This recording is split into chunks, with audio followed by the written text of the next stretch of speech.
नमः शम्भवाय च मयोभवाय च नमः शङ्कराय च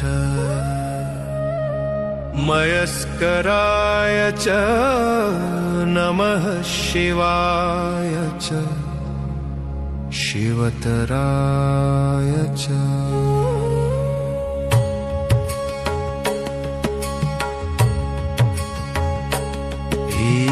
ईशानः सर्वविद्यानामीश्वरः सर्वभूतानां ब्रह्माधिपतिर्ब्रह्मणोऽधिपतिर्ब्रह्मा शिवो मे अस्तु सदाशिवो।